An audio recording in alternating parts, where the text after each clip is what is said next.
toutes et à tous, on se retrouve aujourd'hui en live avec, devinez quoi, des invités exceptionnels.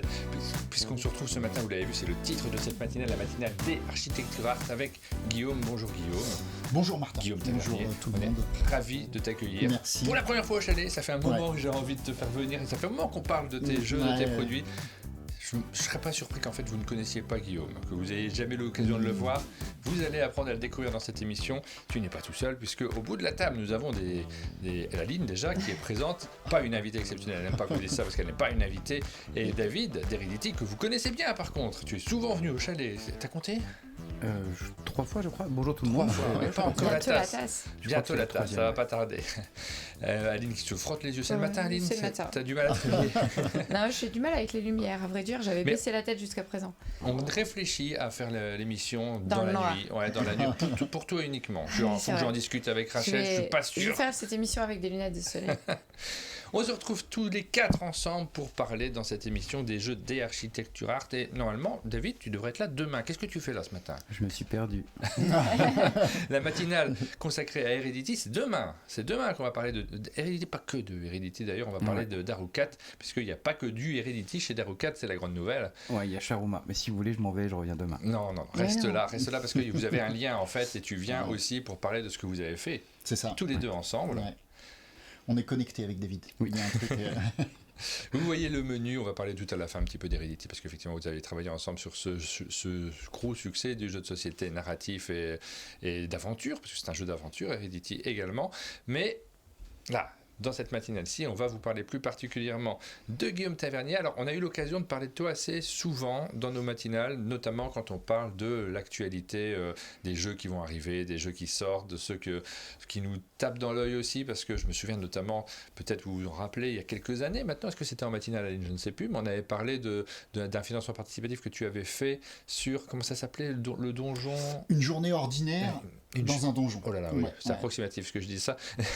Mais c'est un livre que tu avais fait qui nous avait vraiment tapé dans l'œil, on l'avait conseillé, on était revenu dessus plusieurs fois. C'était un financement participatif sur quelle plateforme? Ouais, c'est ça, on l'avait fait sur Ulule. Sur Ulule, ouais. Et c'était un livre. Ouais, c'était parti d'une idée comme ça que j'avais eue avec Alexis Flamand, l'auteur, où on voulait faire une coupe d'un donjon et qu'on le fasse évoluer heure par heure pendant toute une journée. Et donc il y a toute une histoire qui se déroule comme ça, et puis avec des petites énigmes, des petits chercher-trouve, ce genre de choses. Et ouais, il avait été bien accueilli, mais c'était vraiment un tirage très confidentiel. Oui.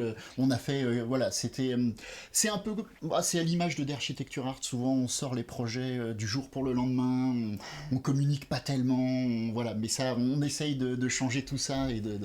Oh, est-ce qu'il faut changer tout? J'en sais rien, ça dépend de la dimension que tu veux prendre derrière, mais on avait parlé de ce jeu, on s'était passionné, c'était un jeu, nous qui sommes un peu geeks, dans des univers geeks, un jeu geek, mais avec un ton presque de livre pour enfants. Il y avait une sorte de mélange entre les deux que moi j'avais adoré, et vous étiez nombreux à avoir fait ce financement participatif après qu'on en ait parlé. On a reparlé de toi derrière sur pas mal de jeux, en réalité, parce que tu es illustrateur de jeux aussi. C'est ça, ouais. De temps en temps, je vois des jeux que j'ai illustrés passer ici, j'ai vu Éric Jumel et César qui sont passés il y a pas longtemps. Notamment. Alors, pour un jeu qui n'est pas encore sorti, je crois, et qui va pas tarder, là, normalement. Ouais, je crois que c'est fin novembre, il me semble.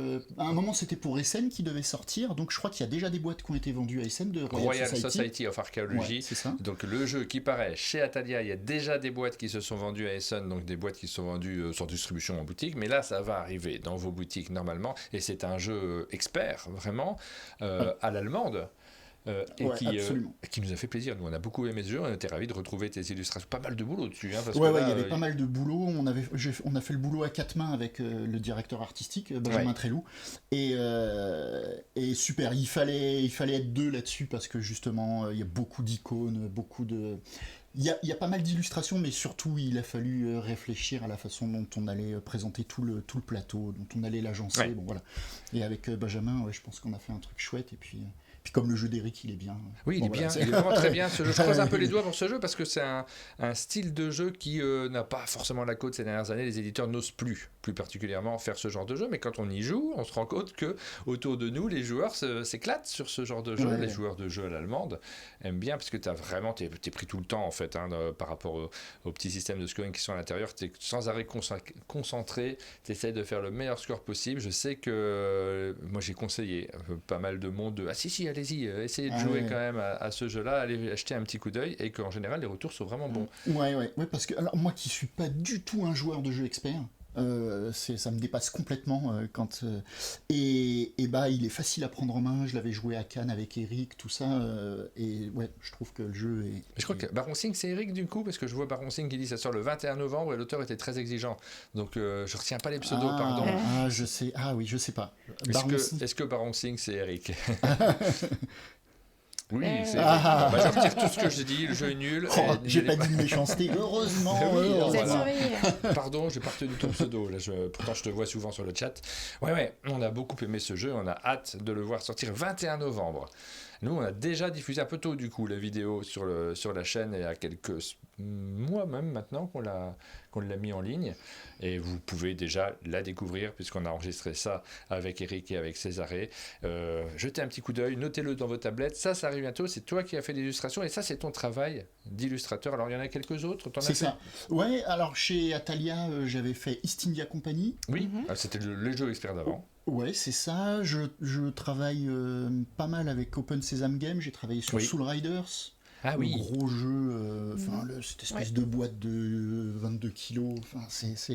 Et donc j'avais fait tout. De Marc-André, je crois. Oui. De Marc-André, absolument. Marc-André, c'est l'auteur de Splendor. Ouais. On n'y pense pas du tout, mais il n'a pas fait que du Splendor. Il a fait un jeu qui n'a vraiment strictement rien à voir, qui est sorti d'ailleurs, parce que j'ai jamais vu la boîte finie. Alors, il est sorti, mais je crois qu'il n'y a pas de boîte en boutique. Il n'y a pas eu boutique. Non, c'est vraiment une boîte qui est trop grosse. C'était un truc un peu narratif. Il y avait un peu de dingue aussi. Et ouais, c'est ça. Il y avait, exactement. Il y avait beaucoup de narratifs.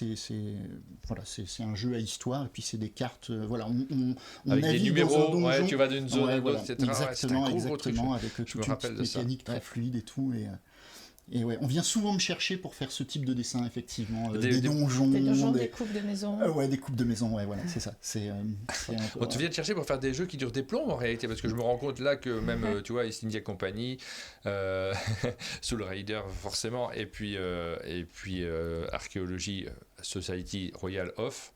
Je suis pas sûr que ça soit dans l'ordre. Ouais. Il y a des mots qui ont bougé. Non, mais c'est des jeux qui prennent beaucoup de temps. Mais j'ai vécu ce truc, moi, en tant qu'illustrateur aussi. C'est qu'on vient me chercher aussi pour des jeux où je me dis, ah oui, mais là, c'est des mois de travail. Là, je peux pas faire juste un petit jeu de cartes qui prend quelques jours. Ouais. Mais après, c'est excitant parce que c'est super, en fait, d'avoir créé ces choses-là. Tu dois faire des illustres d'un petit jeu de cartes. Je dois faire les illustrations, c'est vrai, ouais. Et j'avais. Il y a pas longtemps aussi, j'ai fait le plateau de Luthier. Oui. Avec Vincent Dutray, on l'a fait à 4 mains. Et voilà, c'est des super expériences. Vous avez fait ce plateau à 4 mains? On a enregistré la vidéo. Alors, il sort en janvier, je crois, finalement. Il repoussait un peu la Luthier, si je ne me trompe pas. Alors ça, je sais pas. Ça, moi je sais. Il va arriver. C'est un monstre, celui-là. Là, vraiment, autant on dit Royal Society of Archaeology, c'est un jeu qui est accessible. Vous allez retenir les règles assez rapidement et vous lancer directement dans des parties. Luthier, c'est la gamme du dessus. Là, on est dans des jeux où il faut se concentrer pour retenir les règles. Ouais. D'ailleurs, à chaque fois, j'illustre ce type de jeu qui ne me correspond pas du tout. Ça me correspond pas du tout. Mais bon, après, les projets qu'on me propose en dessin, ils sont très excitants. C'est toujours. Luthier, le thème est fort. Ouais. Là, cette coupe, il fallait faire la coupe d'un opéra, tout. Donc, c'était vraiment chouette. Mais encore une fois, beaucoup de travail de mise en place d'icônes, de ce genre de trucs. Mais bon, avec Vincent Dutray, c'était un vrai plaisir aussi. Oui, vous avez des styles qui sont quand même très différents. C'est marrant de retrouver les deux sur. Tu vois, je savais que tu avais fait ce jeu-là, mais quand tu vois l'illustration de loin, tu penses à Vincent Dutray. Tu n'avais pas pensé que c'était toi au départ avant de commencer la vidéo. Ouais. Là, effectivement, j'avais fait le plateau et ensuite Vincent a remis une couche par-dessus pour justement que nos deux styles se fondent et c'est vachement bien fait. C'est très, très très joli jeu. Alors celui-ci on l'attend avec impatience parce que le thème il est quand même très très chouette, celui de Luthier. Dans les gros jeux on tente souvent des thèmes qui sortent de l'ordinaire, un peu moins dans les plus petits où on essaie de toucher un très grand public, mais ce thème de la musique, de la création d'instruments notamment, pas courant quand même. Non, c'est vraiment ouais.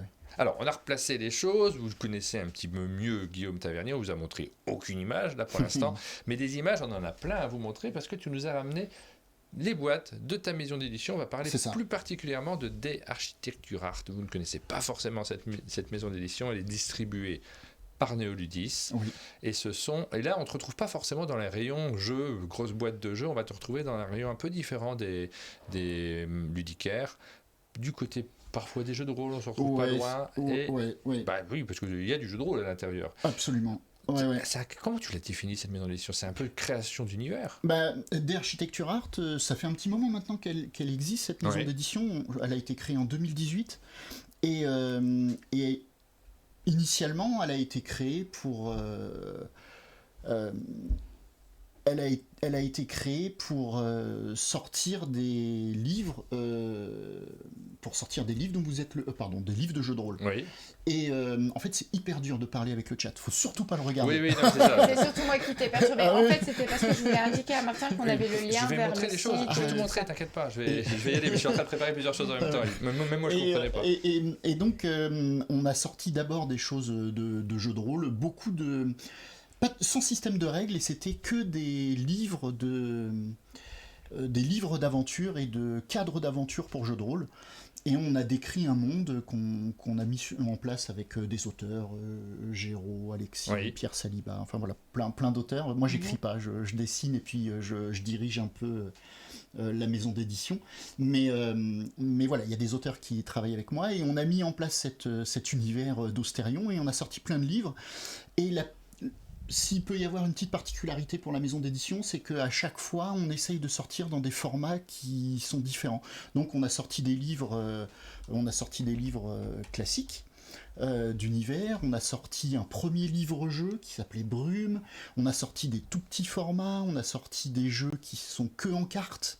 Enfin, des univers. Voilà, on se fait plaisir à changer les formats à chaque fois. Alors, ça peut être un peu déroutant parce que la ligne conductrice, c'est Austérion, mais les formats, ils sont vraiment tous différents les uns des autres. C'est quoi Austérion? Donc, c'est un univers c'est un univers, c'est un lieu dans lequel vous vous baladez pour raconter des histoires différentes. C'est un monde d'heroic fantasy.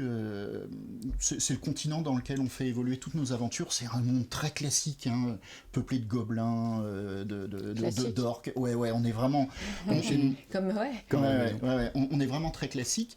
Et toutes les créations d'Architecture Art, d'Heroic Fantasy, se passent sur ce continent-là. Bien sûr, on n'a pas besoin de le connaître et il y a rarement des liens entre les livres, mais si on prend tous les livres, il y a quelque chose qui va se créer et on va avoir une image, une image globale du continent. Et donc on a créé tous ces... On a créé ces livres-là pendant plusieurs années, mais c'est assez épuisant je trouve que c'est assez épuisant le jeu de rôle. Ça demande beaucoup d'énergie, beaucoup de dessins parce que c'est beaucoup illustré ce qu'on propose chez d'Architecture Art. Voilà, c'est ce qu'on voit là en dessous plutôt. Les jeux de rôle, ce sont ces gros. Et puis juste en dessous, là, Eitelstaden, Rouge Flamme. Là, il n'y en a plus en fait parce qu'il y a une grande partie des titres qui sont en rupture, qui n'existent plus. Ils ont été vendus et dans le jeu de rôle, justement, c'est très compliqué de refaire des tirages parce que. Je vais faire un tirage de 500 et je vais le vendre en 4 ans, quoi. Donc, encore. Donc voilà, ils ont vécu, ils sont plus là. On peut peut-être encore en trouver quelques fois. Et si on ouvrait ce livre, parce qu'on l'a derrière nous. Ouais, on va le regarder, il est juste là derrière. Regarde, je clique dessus pour l'ouvrir. Mais il est juste là. Oui. Alors, ici, on en a un. Ça, c'est une nouvelle collection de maps. Alors là, c'est pas un jeu de rôle, ce sont des cartes. Non, c'est des lieux d'aventure, en fait. On a différentes cartes à l'intérieur. Je suis curieux de le voir. Regardez, je vous le montre ici, en plein écran. Donc, l'univers du jeu de rôle, ça vous parle peut-être, j'espère en tout cas. C'est un domaine à part, mais où souvent les gens qui nous suivent se disent ça va me prendre un temps dingue, et on a pas mal de gens qui adorent les jeux de rôle mais qui n'ont plus forcément à nos âges le temps d'en faire ou de se plonger dedans, qui continuent d'en faire pendant plusieurs soirées, qui continuent à en acheter souvent mais qui ne les font pas forcément en temps de jeu, parce qu'il y a quand même une difficulté d'entrée dont on a bien conscience, un rêve d'y aller, mais une difficulté à trouver le temps de se consacrer à tout ça. Ici, là, c'est le volume 2, donc ça vient de sortir, c'est pas très vieux ça. Ah non, il est même pas encore en magasin, il arrive en magasin là dans une semaine, je crois. Il est vraiment tout chaud, il sent encore l'encre. Fantasy. Il sent encore l'encre. C'est peut-être ce que tu fais le plus souvent, ça, faire des cartes et puis des lieux. Ouais, c'est ça, c'est ce que je faisais. Ta grande spécialité. Ouais, c'est ça, c'est ce que je faisais Là, on est dans l'univers d'Austérion. On est dans l'univers d'Austérion et... Morneval. Et donc, c'est. Comment c'est venu ce goût pour les cartes? Je crois que c'est venu de Cassius Belli, Ouais. les bâtisses et artifices qu'il y avait à l'époque dans les Ouais. premiers. C'est quelque chose qui m'a toujours. Je comprends tellement, moi, ça qui m'a- me parle. Et c'est ça que j'avais aimé dans le premier, parce qu'on retrouve effectivement dans le livre qu'on avait présenté, pas du tout le premier, mais dans le livre qu'on avait présenté en financement participatif sur Ulule, le premier dont on a parlé dans cette émission, il y avait cette invitation au voyage, à l'aventure. C'est-à-dire que même si on ne joue pas, même si on ne se lance pas dans l'aventure, tu as envie de voir ces coupes et de s'imaginer, de se représenter. C'est tout de suite ludique. J'ai un truc de gamin en fait à voir ça. Ouais, absolument. Je faisais ça aussi quand j'étais gamin, Ah des, bah des ouais, coupes de ouais. machin, Ah, en me disant mon bonhomme va se déplacer là. Je vivais rien, mais rien que les dessiner, on vit une aventure. Ah ouais. Ouais, complètement. Je pense que c'est très facile de se raconter des histoires quand on a des coupes comme ça. Moi, je passais un temps fou à regarder les livres d'histoire où il y avait des coupes de châteaux qui étaient dessinées ou ce genre de choses. Quand il y avait des personnages qui étaient dessinés. Voilà, on se raconte tout de suite tout ce qui pourrait se passer à l'intérieur. Et donc, l'intérêt, c'est chez d'Architecture Art, il n'y a jamais de plan nu. Il y a toujours du mobilier, il y a toujours des petits détails, il y a toujours des petits trucs à droite à gauche, parce que moi, je sais pas à quoi ils servent, je me fais plaisir à les mettre, mais ensuite, ce sont vraiment les joueurs qui s'approprient le dessin. Allez, regarde. Là, par exemple, ici, tu vois, j'ai dessiné un soleil, et je sais pas pourquoi, mais en fait, allez-y, quoi, hein, les joueurs... Prenez ça, jouez avec, racontez une histoire autour de ça, et puis... Moi, je trouve ça génial. Après, je sais pas comment les gens arrivent à vivre ces aventures-là. On aimerait bien être une petite souris et voir dans les soirées, parce que tu te rends pas compte, en réalité, de tout ce qui se passe dans ces univers. Ah bah ouais, non, c'est ça. Et donc là, avec ce livre, on a voulu justement aider un peu plus, plutôt que de donner des dessins bruts. Il y a Géraud qui a collé justement plein de petits textes comme ça à côté, qui renvoient sur le plan, où on donne des pistes d'aventure, et c'est que des pistes, et à charge au meneur de jeu de raconter une histoire autour des petites pistes qu'on a données. Donc chaque double page, là, c'est en fait un univers avec des indications de départ pour une histoire de jeu de rôle. Ouais, exactement. Tout à fait. Et ça peut se lire comme un livre, parce qu'il y a plein de gens, comme tu disais, Martin, il y a plein de gens qui achètent les livres, qui les jouent pas, mais qui les lisent, et puis ils se font plaisir et ils se racontent leurs histoires dans leur tête, quoi. En fait, c'est ce qu'on voit, parce que sur le chat, on a Benoît K. Alors, j'ai pas activé les notifications ce matin, je les trouve pas. C'est pour ça que vous me voyez un peu perdu des fois. Je sais pas où est le bouton pour activer les notifications. Je crois que Johan a changé l'outil et je retrouve pas le truc. Donc peut-être, ou alors c'est moi qui suis vraiment complètement dans le gaz, ça peut arriver. Donc voilà, soyez pas surpris si vous voyez pas vos messages ou vos coucous ce matin sur le chat. Mais par contre, je vous lis et je vois Benoît K qui nous dit ça fait plus de 40 ans que je fais du JDR et j'en lis aussi un certain nombre que je ne joue pas. Et je crois que c'est assez typique ça des joueurs de jeux de société, de jeux de rôle. C'est l'envie de se dire écoute, je prends le bouquin, je vais le parcourir, je vais le lire, je vais m'immerger dans ce monde-là, parce qu'en fait c'est ça aussi, c'est une invitation à l'aventure, au voyage, à tout ce qu'on pourrait vivre. Quand on lit même un jeu de rôle auquel on ne joue pas, on est déjà en train de jouer. Ouais, absolument. Non, mais c'est ça, c'est vraiment comme ça qu'on a voulu les livres qu'on fait chez d'Architecture Art.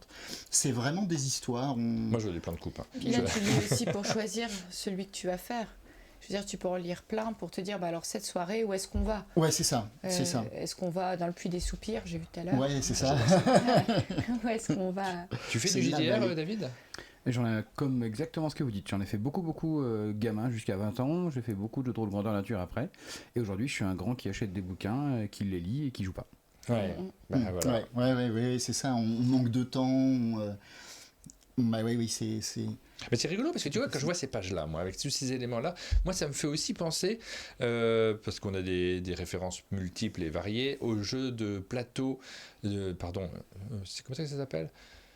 De plateforme, les jeux de plateforme en jeux vidéo dans lesquels tu te déplaces et des fois tu sais, mais les vieux jeux de plateforme, parce qu'aujourd'hui c'est tout du monde ouvert où tu fais plus les cartes finalement, tu représentes pas, mais dans les jeux de plateforme d'autrefois tu avais envie de redessiner la zone, tu faisais certains jeux d'aventure comme ça, tu faisais les différents niveaux, puis alors là tu descends, il y avait un passage secret, et quand tu achetais les magazines, tu faisais le plan, j'adorais ça moi, dans les magazines Joypad etc que tu achetais dans le commerce, tu voyais le plan des niveaux qui étaient dessinés à l'intérieur et chouette, mais sans même jouer, je regardais les niveaux de différents jeux en me disant j'ai envie d'y aller. Il y a ce truc qu'on retrouve aussi dans le jeu de rôle. Là, sur le plan que tu avais, moi ce qui m'a vraiment bluffé, c'est toutes les ambiances lumineuses et les différences de couleurs.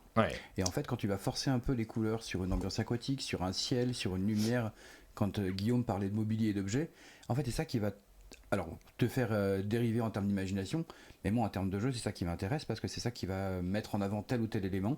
Et là, si tu mets un truc en avant, une porte, un coffre ou autre, ça devient du gameplay en fait. Ouais, c'est vrai. Et alors en plus, tu parlais de pièces lumineuses, tout ça. J'ai un dessin qui est très coloré. Ouais. Et j'essaye de le rendre le plus lisible possible parce que des fois, enfin même souvent, je prends des libertés avec les perspectives ou avec des petites choses. Voilà, parce que la chose la plus importante, c'est que le plan, il nous saute à la figure et qu'on comprenne d'un seul coup d'œil où sont les portes, où sont les escaliers, où sont... voilà. Donc, ouais, des fois, on triche. Message pour Johan, effectivement, en réactualisant, le bouton est réapparu. Et c'est bizarre, hein, c'est fou ça, c'est incroyable. Il résout les problèmes à distance avec une efficacité rare. Je trouvais pas mon bouton, il fallait réactualiser, je le saurai pour la fois prochaine, mais du coup j'en profite, je vais me permettre de remercier les gens qui se sont abonnés à la chaîne. Il y a toujours un petit moment où on remercie les gens qui nous soutiennent et qui nous permettent de faire toutes ces émissions. Donc un grand merci à tous ceux qui se sont abonnés récemment, donc c'est le cas de Tactless 7 de Valdingue 3R. Ça, c'était les abonnements qui ont lieu ce matin et hier soir. Voilà, merci beaucoup à tous. Et je ne vais pas remonter beaucoup plus loin parce qu'on a une émission à faire, mais vous êtes très nombreux à nous soutenir assez régulièrement. Et puis ce matin sur Twitch, on a Miroslav Dragan qui a renouvelé son abonnement, Goldust qui a 10 visionnages, une série de 10 visionnages. Voilà, je regarde un petit peu. Merci beaucoup à tous ceux qui nous soutiennent. On a d'autres livres, pardon. Il y a aussi le chat de Mini-Ange qui nous envoie des messages codés. Bonjour le chat. 45 12 03. Ouais. Ah oui, d'accord. C'est peut-être ton code de carte, je sais pas quoi. Ouais, c'est un petit peu long, mais... Oui. Welcome à la CIL, Guillaume nous dit. Et je fais un petit... C'est Maud, hein, je pense que c'est Maud. Oui, c'est voilà, c'est ça. Et oui, je me suis inscrit à la CIL il n'y a pas longtemps. Ah oui, voilà. tu viens de t'inscrire à la CIL. Ouais, exactement. Moi, je pourrais le faire maintenant, vu que j'ai commencé à faire des jeux. J'attends un peu, j'aime bien me laisser désirer, que les gens réclament, que je... Pas du tout. Bon, alors voilà, ça c'est le premier livre qu'on vous présente aujourd'hui. On va s'attarder un peu plus sur cette fameuse gamme de coffrets jeux qui est juste derrière. Alors ça, je sais, moi, notamment Jérôme, notre copain qui fait beaucoup de jeux de rôle et qui en achète plus qu'il n'en joue, je sais que ce genre de livre, il adore ça. On en parle souvent. Ouais. Hein. Les livres de maps, de plans, d'éléments comme ça, il les achète juste pour lire. Car cette émission, je le connais, donc je lui fais un petit coucou. Les niveaux dessinés, c'est super. Dans l'artbook de Megaman 11, on nous dit, qu'est-ce que c'est que ça là ? Je connais pas. Mais c'est un jeu vidéo, ça date de ce dont tu parlais tout à l'heure, où il y avait les plans du jeu vidéo dessinés. Ah oui, d'accord. Megaman. Ouais. Je crois que je vois ce que c'est. Megaman, ça fait très nom de jeu vidéo. Oui. Ouais. C'est le bonhomme avec le soldat bleu avec le pistolet qui tire le point qui tire des lasers. Là. Le prieuré du Pic Rouge. Ils ont dû avoir du mal quand même à construire ce truc, hein, parce que complètement, là, je pense aux architectes qui n'existent pas, qui ont fait. Mais j'adore ça dans les Rock Fantasy, c'est toujours des architectures absurdes, pas pratiques, où les gens se disent oh regarde ce piton qui tient pas bien là, qui est en train de s'effriter. Est-ce qu'on ferait pas un énorme château qui déborde sur le côté? En fait, c'est magique. Moi, j'imaginais déjà des druides qui portaient qui amenaient des ânes avec 2-3 pierres. Et d'ailleurs, ce petit ascenseur qui est ici, c'est je l'avais vu sur le Mont Saint-Michel. Sur le Mont Saint-Michel, ils ont un petit, ils ont une petite rampe comme ça sur le côté et par laquelle ils faisaient passer des provisions. Ils avaient tout un système. Et donc voilà, j'ai piqué l'idée et ça normalement ça devait être décrit, là ça ne l'est pas dans le livre, mais quand je l'avais dessiné, dans ma tête c'était un petit ascenseur par lequel on pouvait faire monter. Parce que t'as quand même peur que les gens aient faim quoi.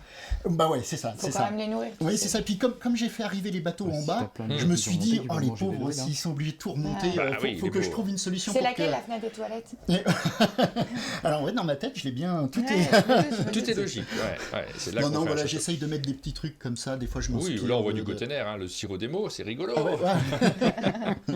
Bon, voilà, super. Mais j'ai envie de me plonger dedans. Il y a plein de choses à regarder, à lire. On en parlait hier, c'est des jeux là qui vous poussent à l'exploration, à l'aventure. Donc ça, c'est une collection de cartes qui se jouent avec les jeux de rôle. C'est ça. Il n'y a aucun système de règles et donc on peut mettre le système de règles qu'on souhaite, celui qu'on préfère et juste on vient picorer des idées pour pimenter ces parties de jeux de rôle. On peut prendre juste un élément, un objet magique ou un lieu, et puis voilà. On picore. En fait, c'est des livres à picorer. On prend ce qui nous plaît. Depuis 1 an et demi, tu as sorti une nouvelle gamme de coffrets livres qui se passe également dans le même univers. Alors, ceux qui sont d'Heroic Fantasy Oui. se passent en Ouais, tu Ostarion. gardes ton univers, ouais. Exactement. Justement, comme ça, cet univers, en fait, c'est un continent avec plein de pays, et à chaque nouveau coffret, on vient décrire, ou chaque Une nouveau zone, livre, ouais. on vient décrire une zone. Et Ok. donc, au fur et à mesure, le continent, il prend C'est un peu une ampleur. ce qu'on s'appelle l'univers d'Elder Scrolls. J'ai oublié. Je sais pas, j'ai pas... Il a un nom. Les terres du milieu de Tolkien, mais là, Elder Scrolls, moi je suis perdu. Ouais, c'est un peu ça, c'est qu'il y a des différentes zones en fonction des jeux. Si tu joues à Oblivion ou à Skyrim, t'es pas forcément dans la même zone, mais on va peut-être nous le dire, parce que les gens sont plus au point que moi pour se souvenir des noms et des zones. On va vous parler donc des coffrets jeux que tu as sortis depuis 1 an et demi environ. Déjà 3 qui sont parus, et alors là j'ai l'impression que ça franchit un cap aussi en termes de joueurs que ça va toucher. Tamriel, oui, je pense que c'est ça, effectivement. Merci beaucoup pour ceux qui suivent le chat et qui sont plus au courant que nous des noms d'Heroic Fantasy. Donc ça fait 1 an et demi que tu as sorti ces jeux. Oui, c'est ceux ça. qui sont déjà parus, c'est ceux là-bas. Hop, ces 3-là sont déjà parus et ça touche pas mal de joueurs en dehors. Peut-être que si vous êtes moins joueur, vous avez moins le temps de faire du jeu de rôle et que vous hésitez, là... tendez l'oreille, je vais même vous faire voter. Je vais vous faire participer à cette émission. Vous allez nous indiquer ce que vous en pensez. On va les écrire les 6. Ouais, d'accord. Et puis, on va regarder peut-être les univers ou les livres qui vous tentent le plus. Déjà, on va faire une petite présentation. Qu'est-ce que c'est que ces boîtes? Elles sont hyper élégantes. Il y a dans l'objet en lui-même quelque chose d'attirant, de ludique en soi, parce que ce sont des livres à l'intérieur, mais quand même, malgré tout, on voit que vous avez un petit coffret. Je vous le montre en vue de face. Regardez ça. Dites-moi si ça vous parle, moi ça me parle à fond ça. On a déjà eu l'occasion d'en parler. Je trouve que les livres, ils sont magnifiques, mais on est plus habitué à l'objet livre de manière générale. Là, on a un format qui, notamment quand je passe et que je te vois en festival avec cet étalage t'as un format qui te dit, mais moi je veux ça chez moi et j'en veux pas qu'un, je veux la collecte. Et maintenant, il marche en gamme. C'est ça. Ça parle au collectionneur en fait. Et je suis sûr que Guillaume aussi marche en gamme s'il ne l'aura pas fait. Le fait de dire, j'en fais un, mais je vais en faire 6. Je vais continuer à les développer. Oui, en 1 an et demi, tu en as déjà sorti 3, il y en a 3 autres qui arrivent. Ouais, c'est ça. C'est ça. En fait, le jeu de rôle, je m'en écarte un petit peu parce que, comme je disais, l'énergie que ça demande et les ventes. Non, on est tout prêt. En fait, on se refait pas. On a envie de quand même de tout le temps raconter des histoires. Et donc, encore une fois, il y a des auteurs qui écrivent parce que là, on est sur des livres de type livre dont vous êtes le héros, mais qu'on a essayé en toute modestie, quoi. On a essayé de les dépoussiérer un peu. Non, pas de modestie dans cette matinale, c'est génial. Ok, alors on a tout réinventé. Non, on a essayé de les dépoussiérer un petit peu et de leur donner un côté plus ludique qu'il pouvait y avoir sur les anciens titres des loups solitaires, les livres des années 80-90. On est un peu dans du livre dont vous êtes le héros. Si vous le voyez derrière, c'est marqué pour un joueur et plus. Si vous voulez avoir un copain qui regarde juste à côté de vous, c'est possible aussi. À partir de 14 ans, on a des univers, donc on va retrouver ici, on est dans Ostarion. Complètement. Là, pas du tout. Là, on est pas trop loin de chez nous, je crois. Hein. On est à côté de Pontarlier. On est à côté de Pontarlier. Nous aussi, on est à côté de Pontarlier. Ouais, c'est ça. Donc là, une enquête de l'inspecteur Lantiller. Vous voyez que comme on n'est pas loin de Pontarlier, forcément, il y a un peu... Est-ce qu'il y a de la neige? Ouais, il y a de la neige. Oui, forcément, parce que dans le coin... Est-ce qu'il y a des athlètes de biathlon? Non, il n'y en a pas là. On n'est pas plus. Donc... on va regarder ce qu'il y a à l'intérieur. C'est le premier qui est sorti, c'est les âmes seules? Oui, c'est ça, c'est les âmes seules et les veilleurs. On avait fait un financement participatif à l'époque. Alors, à l'intérieur, regardez, vous avez des petits livrets sur le côté, un format très particulier. On va ouvrir et regarder ce dont il s'agit. Tu nous l'as dit, livre dont vous êtes le héros, mais un petit peu plus que ça, parce qu'il y a tout du matos. Quand on avait des livres dont vous êtes le héros, on avait juste les petits livrets avec tous les numéros à l'intérieur. Là, vous avez du matériel en plus, on ne se refait pas, il y a des cartes dedans. Ici, on voit la zone. On retrouve la patte d'Architecture Art. J'adore les cartes, moi. Des plans pour... Et je ne suis pas de blague, je dis pas ça parce que je reçois des gens, rassurez-vous, j'ai fait des études de géographie parce que j'aimais bien les cartes, je me suis dit ça me plaît, j'adore vraiment ça. Ici on a un petit... Et alors en plus l'auteur, Gwalchmey, a passé sa jeunesse dans la région, C'est un type bien. Voilà. Moi non, je n'ai pas passé ma jeunesse dans la région. Je suis un franc-comtois d'adoption. Et ça, c'est le plateau avec lequel on joue. Parce qu'il y a un plateau. Parce ouais, que il y a un petit justement, plateau. on lorgne du côté du jeu de société. Si vous qui regardez cette émission, vous devez être sensible à tout ça. On va raconter déjà comment ça fonctionne. Oui. Alors, à chaque fois, les coffrets, on n'a pas le même système de règles. C'est-à-dire que le système de règles, il est réinventé pour chaque coffret. Ouais. Les auteurs s'approprient les coffrets et on a plein de petites mécaniques qui sont différentes à chaque fois. Et justement, pour pas que les gens se lassent et puis pour que à chaque fois on ait des petites choses différentes. Et là, donc, on est bien sur un livre dont vous êtes le héros, accompagné de plein de petites cartes. Dans le petit tiroir, on a des cartes, on a des petits pions, on a des petits pions. Et ça va se jouer comme un... Alors, on peut pas le lire dans son lit, c'est pas possible, parce qu'il y a un peu trop de matériel et il faut placer des cartes sur le plateau et tout. Mais la mécanique, sur ce jeu-là, elle est très simple.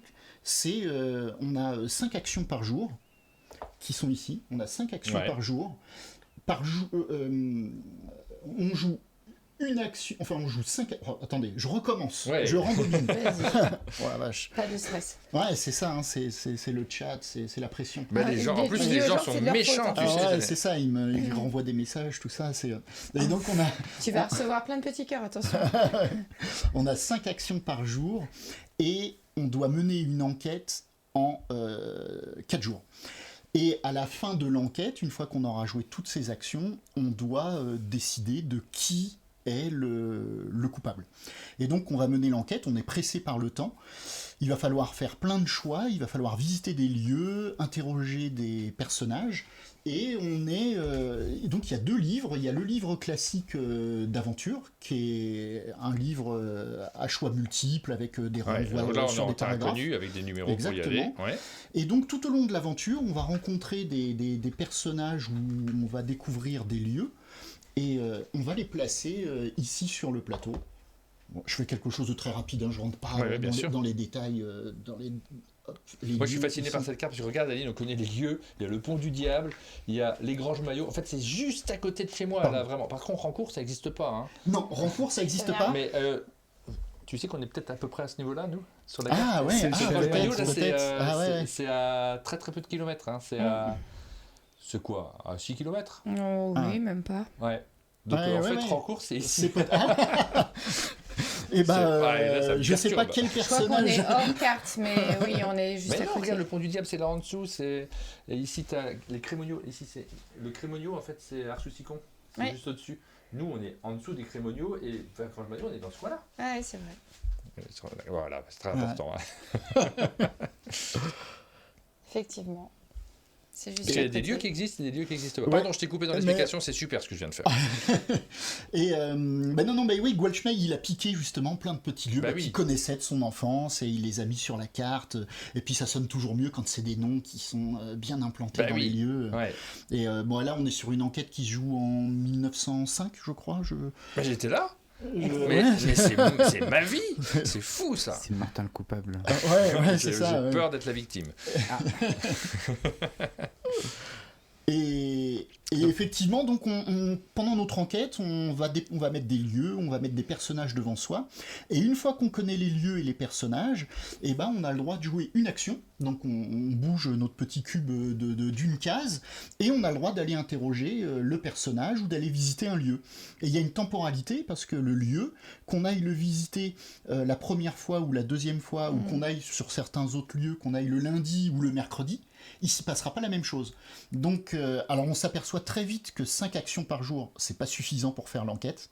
Donc il va falloir faire plein de choix, interroger les personnages, et là, la petite particularité, c'est qu'on a un livre d'entretien, et les personnages ont chacun leur entrée, ici. Donc, par exemple... Ah, mais Étienne Bonnet, mais je le connais très bien. Ah, mais c'est fou ça. Ah non. Oui, ils sont tous là. Et donc on va aller les interroger, on va découvrir des indices pendant notre aventure, et si je connais l'indice 4, j'ai le droit d'interroger ce personnage sur cet indice, qui est une ombre dans la nuit, tout un programme, et donc je vais au paragraphe 4, et ce personnage me dit ce qui c'est sur cet indice. Et bien sûr, tous les personnages vont me dire des choses différentes en fonction du personnage. Il y en a qui vont mentir, il y en a qui seront Ouais. Oh rien. là là, les méchants. T'as Ouais, un niveau c'est, d'immersion qui est supérieur à ouais. ce qu'il y avait dans les livres dont vous êtes le héros, Ouais, déjà c'est- avec tes illustrations, parce que tu chapeautes Ouais. la maison d'édition, donc Alors, t'as le rôle d'éditeur, mais tu vas au-delà de ça. C'est ça. Alors là, j'ai été aidé par Aidé par Laurent Laurent, Mini. ouais. Ouais, exactement. Là, j'ai été aidé par Laurent Mini parce que mon style de dessin correspondait pas à l'ambiance qu'on Oui. voulait. Moi, je suis Là, trop coloré. sur les personnages, ouais. Ouais, c'est ça. Oui, c'est Moi- vrai qu'on le voit sur tes illustrations, il y a un côté très très lumineux. Ouais. Nini Ange nous demande s'il y a un jeu, on va regarder les autres aussi, Nini Ange, qui pourrait se jouer avec sa fille de 8 ans. Peut-être pas dans cette gamme-là. Non, Ça va être un peu compliqué. 8 ans, c'est les mystères d'Aubépine. Je pense que les mystères d'Aubépine peuvent se jouer, Non. à partir de 8 ans. Ouais. Les autres, alors celui-ci, clairement pas, c'est adulte. Les thématiques qui sont abordées sont des thématiques adultes, donc ça c'est pour les adultes. Les mystères d'Aubépine, oui, je pense qu'on peut à partir de 8 ans, voilà, Alexis Flamand, voilà, c'est plutôt tout public, quoi. Sinon, c'est tout simplement la journée ordinaire dans le donjon. On peut le retrouver celui-là ou t'en as vraiment plus du tout? Ah non, il y en a vraiment plus du tout. Tu veux pas le C'était retirer? vraiment, le distributeur me l'a demandé. C'est vrai. Ouais, il mais m'avait dit, écoute, on y peut-être réfléchit que- juste après. peut-être Moi, je que- peux te filer 50 €. On trouvera un truc. Non, mais c'est vrai. Tu l'avais tiré à combien d'exemplaires celui-là? Pas beaucoup, je crois que j'ai tiré à 600. 600. Ouais, Ouais. donc c'était vraiment. Il y en avait peut-être un petit peu plus, 700, Ouais. 700, mais il y en a 500 qui étaient partis pendant le financement participatif, et j'en avais laissé que 200 en boutique en me disant oh bah non, mais c'est quand même un ovni, ça va pas trop. Et puis bah si, en fait. Ouais, ça a bien marché. Le problème, on n'a c'est pas tiré assez. Ouais, Bon, mais c'est c'est tout le temps comme ça. Hein. C'est la réflexion du retirage. Est-ce qu'il y a de la place pour retirer ce genre de jeu ou est-ce que c'est casse-gueule du coup pour les finances de l'éditeur? Ça, c'est une vraie réflexion, mais on aimerait bien pouvoir y avoir accès. Et je pense qu'il y a pas mal de boutiques qui aimeraient l'avoir. Hein. Mais oui, foncez, nous dit Fanny. Je vous fais voter pour les âmes seules. C'est le premier dont je vous fais voter. Vous allez nous donner des indications sur ce qui vous attire le plus dans ceux qu'on vous présente aujourd'hui. Donc vous pouvez participer et puis on regardera en fait ceux qui vous attirent le plus particulièrement. On va continuer, donc ça c'est le premier, on va regarder les autres. Exactement. Tu nous as parlé des mystères d'Aubépine. Les mystères d'Aubépine. Donc là on a compris, celui-ci, les âmes seules, on est sur une enquête en Franche-Comté au début du siècle, voilà, donc avec une atmosphère et une ambiance particulière, un peu réaliste, mais un réalisme d'une époque d'autrefois. Ouais, voilà, exactement, avec un style d'écriture très sombre, écrit par Gwalchmey, donc qui a écrit une grande partie des coffrets. Et on reste avec Alexis Flamand sur les mystères d'Aubépine. C'était déjà le cas des âmes seules, hein, je ne me trompe pas. Non, les âmes seules, c'est Gwalchmey. Ah, les âmes seules, c'est Gwalchmey. Ah oui, d'accord, c'est 2 fois Gwalchmey et 1 fois Alexis Flamand. Okay, et voilà, exactement. Alexis Flamand, il a un style qui est, je crois, à l'opposé de Gwalchmey, où Gwalchmey, il a un style qui est plutôt sombre. C'est plus lumineux, là. Donc, du coup, ça correspondait plus à tes illustrations. Exactement. Et Alexis, lui, il a un style pétillant, un style... voilà, c'est en style d'écriture, on est sur des choses différentes. Et là, on joue donc dans le monde d'Austérion, et c'est une enquête policière, encore une fois. Là, on va mener plusieurs enquêtes. Il y a beaucoup d'heures de jeu. Là, ici, il doit y avoir 12 heures de jeu. Et donc, on l'a segmenté en actes. Donc, c'est plein de petites enquêtes. Enfin, c'est il est plus épais, celui-ci. Hein. Ouais. C'est 5 enquêtes et qu'on va pouvoir justement sauvegarder. Et là, ça se joue dans un monde ouvert, un peu à la façon des jeux point and click. Si tu mets le grand plan qui est ici, je me permets, Martin. Bah, permets-toi, vas-y, fais ce que tu veux, c'est ton émission. Hop, voilà. Et en fait, on joue dans le village d'Aubépine. On joue dans le village d'Aubépine et on va mener des enquêtes et on va pouvoir aller où on veut, quand on veut, et faire ce qu'on veut. Donc il y a une notion de déplacement avec des zones, et ensuite eh bien, on aura des pistes, et c'est à nous de chercher un peu à la manière de Macro, Micro City, les indices. On va nous dire à un moment il faut rechercher des chats, et ben, on va regarder où il peut y avoir des chats par exemple. Alors après les enquêtes se compliquent, hein, c'est plus juste chercher des chats. Oui, d'où le fait de pouvoir jouer avec des plus jeunes aussi. Exactement. Et le petit intérêt, c'est que suivant les choix qu'on va faire pendant notre aventure, eh bien, il y a des choses... zones qui vont changer. Ouais, exactement. Il y a des zones qui vont changer. Et par exemple, ici, eh ben, la zone, elle va changer. Alors là, je suis tombé sur la carte un peu rigolote où il y a un monsieur qui fait pipi dans les buissons. Bon, mais voilà. Je comprends pourquoi Rachel nous écrit l'écriture de Gwalchmey. Elle me parle comme une voix off dans la tête. Effectivement, pipi caca, c'est Rachel, ça. On reconnaît tout de suite. Et donc, en fait, ce plan, avec toutes les petites cartes, là, il est interactif et il y a plein de choses qui vont se passer, qui vont changer, qui vont évoluer. Et ça va être suivant les choix qu'on va faire dans le livre. Et on peut rentrer dans les maisons. Par exemple, si je rentre ici, je rentre dans l'auberge et dès le moment où je rentre dans l'auberge, je pose le plan de l'auberge, je peux interagir avec les gens, parler aux petits garçons, aller caresser le chat. Et suivant les enquêtes, à la première enquête, je vais aller caresser le chat, il se passera peut-être rien, mais à la troisième, peut-être que ce chat, si je vais le voir, il va se passer quelque chose, ou je vais récupérer quelque chose sur son collier, ou je vais... Oui, voilà. C'est les mêmes images, mais c'est pas les mêmes interactions. Exactement, à chaque enquête, il va falloir réfléchir. Bon, bien sûr, il y a toutes les pistes dans le jeu, voilà, c'est des enquêtes policières bien plus légères que dans les âmes seules, mais c'est encore une enquête policière avec des choses à débloquer, et on a plein de petites cartes objets. Et suivant les objets qu'on a là, ici, eh bien, on va pouvoir débloquer de la narration supplémentaire dans le livre. Dans le livre, il y a des blocs bleus. Il y a des blocs en bleu. Et chaque bloc en bleu a un petit icône comme ça qui correspond à une carte. Si on ne possède pas la carte, on n'a pas le droit de lire ce qui est en bleu. Et donc, ça va nous obliger à chercher des objets pendant notre aventure pour débloquer de nouvelles pistes. Voilà. Combien de temps de jeu pour faire une enquête ? C'est 2 heures. 2 heures. 2 heures, ouais. 2 heures et demie. Entre 2 heures et 2 heures et demie. Bon, c'est peut-être ça qui va faire la limite pour jouer avec un plus jeune, parce que c'est ça. Il y a la beaucoup durée, exactement. Il y a beaucoup de lectures. Mais avec un plus jeune, ça fonctionne bien parce que comme il y a beaucoup de cherche et trouve sur le plan, beaucoup de petites enquêtes. Faut qu'on aille là. Faut chercher la dame qui est habillée en bleu.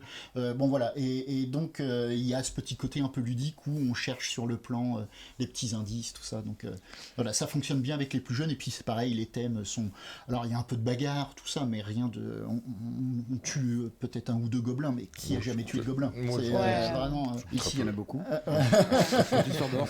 Depuis que je suis là, il y en a moins. Oui, autour de la maison. Parce qu'ils ont peur de moi. Nini Ange qui demande si tu as un distributeur en Suisse. Non, j'ai pas de distributeur. Donc ce sera par correspondance. Parce qu'il y a la possibilité de les commander sur le site. Hein. Ouais, sur le site, après en boutique classique, mais non, Néoludis ne distribue pas en Suisse.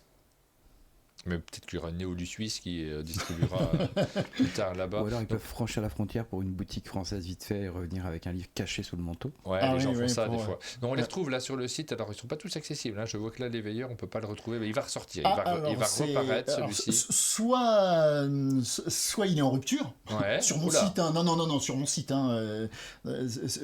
Et c'est pas représentatif. En fait, 90% des livres sont chez Néoludis. Oui. Donc c'est pas grave si c'est en rupture sur mon site. Vous le trouverez en magasin. Mais là, Ou alors j'ai fait une mauvaise manip et j'ai pas... Mais non, mais les veilleurs, tu m'as dit qu'il allait ressortir. Mais non, mais bien sûr, les veilleurs, il n'est pas encore là. Mais oui, merci Martin. Oui, en fait. Les mystères de Pépine, il n'est pas en rupture. Vous pouvez le prendre si vous voulez. Vous voyez, il est accessible sur le site. Et dans ce cas-là, c'est toi qui vas faire le petit colis. Exactement. Et c'est envoyé de la maison de Normandie. Avec un parfum de Normandie, si ça sent un peu le sel, c'est peut-être que la mer n'était pas trop loin. T'es près de la mer ? Non, je suis plutôt dans les terres. Ouais.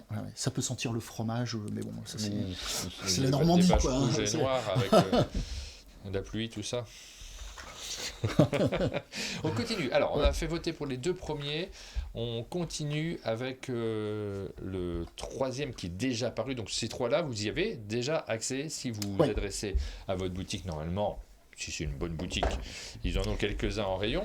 Et le 3e, donc c'est lequel celui ? C'est les Pirates. C'est les Pirates de l'Histoire. On revient avec Gouache-May. C'est ça. Entre le nom de la maison d'édition, d'Architecture Art et les noms des auteurs. C'est le tavernier, c'est super. C'est ça.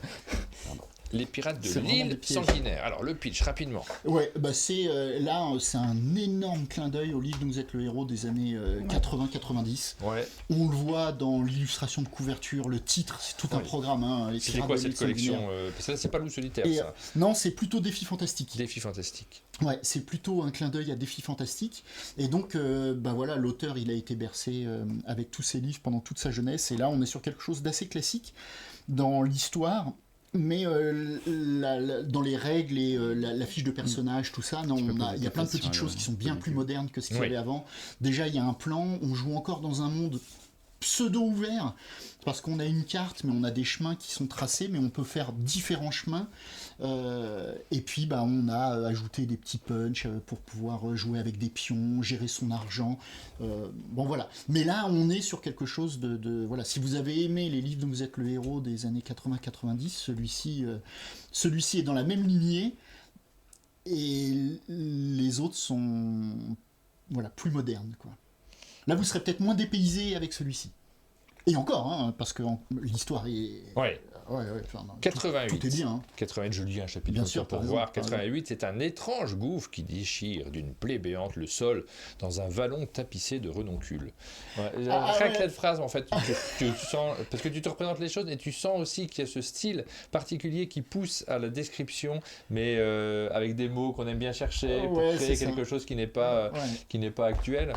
90, mauvais choix. Animé d'une désinvolture proche de l'affront, n'allez jamais en chapitre 90, je vous spoil. L'énorme colosse tord le bras de son adversaire et lui broie les os contre la table. Il y a de la bagarre, hein. Il y a un peu de bagarre. Hein. Qu'est-ce que D'habitude, tu il racontes, invente, mais là, je crois que c'est... Bah ouais, quand tu dis des trucs, d'habitude, la moitié des mots, tu les remplaces parce que t'as dans la du coup, tête. je vais pas le faire. J'avais prévu de le faire et là, je vais pas le faire. C'était le 3e chapitre que j'allais lire. Je me demandais si déjà... 4264. Le jeune auteur à lunettes, chauve, pardon, qui rigole en secouant les épaules, tel Nicolas Sarkozy. Non, ça c'est pas écrit. Non, Hop. t'es le Philippe Bouvard. Ah, Philippe Bouvard, t'es c'est plus le Philippe meilleur Bouvard que... c'est vrai que tu es plus Philippe Bouvard. C'est quoi le matériel pour celui-ci? Alors c'est toujours un peu le matériel, mais vous avez quelques petits éléments en plus, ça, effectivement. Il y a des punchs, il y a une feuille de perso, donc en plus on peut jouer 2 personnages différents, ça fait des aventures qui sont différentes parce qu'ils n'ont pas les mêmes dons, et ça se joue dans un monde ouvert. Où eh bien, on part d'un point précis et ensuite on peut mener l'aventure en prenant le chemin de son choix. Et donc il y a une rejouabilité qui est assez importante dans celui-ci, qui a beaucoup moins dans les 2 jeux d'enquête, parce que les jeux d'enquête, une fois qu'on a trouvé le coupable ou qu'on a résolu les enquêtes, il y a un peu moins d'intérêt à les rejouer. Et alors que celui-ci, eh bien, on peut rejouer avec un personnage différent et surtout on peut prendre des chemins différents et ça change vraiment, ça peut changer l'aventure et voilà, il va se passer des choses différentes. Et il y a un premier acte qui se joue sur la terre et ensuite on va récolter de l'argent et on a toute une deuxième phase qui se joue en mer. Il va falloir acheter un bateau, gérer un équipage et il va falloir aller jusqu'à l'île des pirates sanguinaires. Donc voilà, il y a 2 phases de jeu. C'est les pirates ou l'île? C'est l'île qui est sanguinaire. C'est l'île sanguinaire des pirates. Mais les pirates c'est sont sanguinaires. aussi. C'est l'île qui est sanguinaire. Ouais. Voilà, c'est les pirates. Les pirates, c'est des agneaux. Hein, tu sais, ils sont là. gentils. S'il vous plaît, madame, s'il vous plaît. Mais l'île, par contre... Ouais. Ah bah l'île, ça, t'as déjà été à l'île. Ouais, c'était sanguinaire. On range celui-ci, on va regarder ceux qui vont sortir. Il y a des questions qui sont passées sur le chat. Est-ce que quand tu commences à jouer, tu peux faire des pauses? Tu peux mettre un marque-page, revenir un peu plus tard ou... Alors justement, dans les 2 jeux d'enquête, on a essayé de gérer ça avec... alors dans les âmes seules, on gère ça très facilement avec les journées. Okay. L'idéal, c'est de jouer une journée, de s'arrêter, normalement ça fait 1 heure de jeu à peu près, de s'arrêter, comme ça on sait qu'on a fini à la fin du lundi, on recommencera le lendemain au mardi, comme ça on structure. Et dans les mystères d'Aubépine, eh bien on a structuré ça en enquête, et l'idéal c'est quand même d'aller jusqu'au bout d'une enquête. On peut mettre un marque-page, mais ouais, le risque c'est quand même d'oublier quelques petits trucs. Quel est le type de papier pour les fiches? Ce genre des fiches cartonnées. Type Bristol mais brillant plutôt. Oui, c'est ça. Voilà. Alors, les 3 autres, on va les pitcher aussi pour vous donner envie, peut-être. Alors, ils ne sont pas disponibles pour l'instant. Ils le furent pour ce qui est des veilleurs. Ouais, c'est Celui-ci est déjà paru. C'était donc dans ton premier financement participatif. Il y avait les âmes seules et les veilleurs. Exactement. Les âmes seules et les veilleurs sont sortis il y a 1 an et demi, presque 2 ans maintenant. Et bon, voilà, on est content. Ils ont trouvé leur public. On a été en rupture très vite. Ah, ça c'est gênant, je sais que c'est un casse-tête pour toi de gérer ce genre de choses parce que tu te dis, moi j'ai envie que mes jeux soient tous disponibles et qu'on puisse continuer à les proposer, mais d'un autre côté, retirer ce genre de livres, tu les publies où? Ils sont imprimés en Chine. C'est fait en Chine. Ils sont imprimés à cause du matos qui est à l'intérieur et de la conception. Bien c'est sûr. ça. En fait, le coffret et le petit tiroir. Donc c'est pas simple de retirer parce que c'est toute une aventure. C'est ça, c'est pas simple. Et puis au moment où ça a été en rupture, d'Architecture Art n'avait pas la trésor. Donc il a fallu attendre. J'ai retrouvé de la trésor. C'est tombé. Et donc j'ai ressorti dans les caves d'un donjon. Ouais, voilà, c'est ça, exactement. Et en plus on a augmenté la gamme. Comme comme il y a un intérêt, les gens ont beaucoup aimé, les âmes seules a bien fonctionné. On s'est dit allez, on va essayer de faire vivre la collection, on va faire de nouveaux titres Et on se lance. Et surtout, on a essayé d'être un peu plus audacieux parce que on essuie toujours un peu, on tâtonne avec les premiers et puis on voit le concept, on voit ce qu'on peut faire avec le concept. Les auteurs, ça les fait mouliner. Mais oui, mais je peux il y a faire du ça. plaisir de se lancer dans les aventures. Et voilà. Et donc après, voilà, quand je vais pitcher l'asile et les âmes sœurs et le phare, on est sur un niveau au-dessus. Ouais, on est arrivé sur un truc, un peu au-dessus parce que voilà, les auteurs s'en sont emparés complètement du format, de ce qu'on peut mettre dedans. Bon voilà, c'est. Alors, toute cette imagination sur le nom des lieux, tout ça, près de la frontière occidentale de cette sinistre région connue sous le nom de Morneval. Ouais. Deux héros émergent d'une aurore fuligineuse. Ah, et l'aurore fuligineuse, c'est bien. Des architecturats, 70 grandes rues, la barre en Ouche. Mais où tu vas chercher tout ça, quoi? Quelle imagination. C'est fou ça. Ménil en Ouche, France. C'est créatif, c'est incroyable.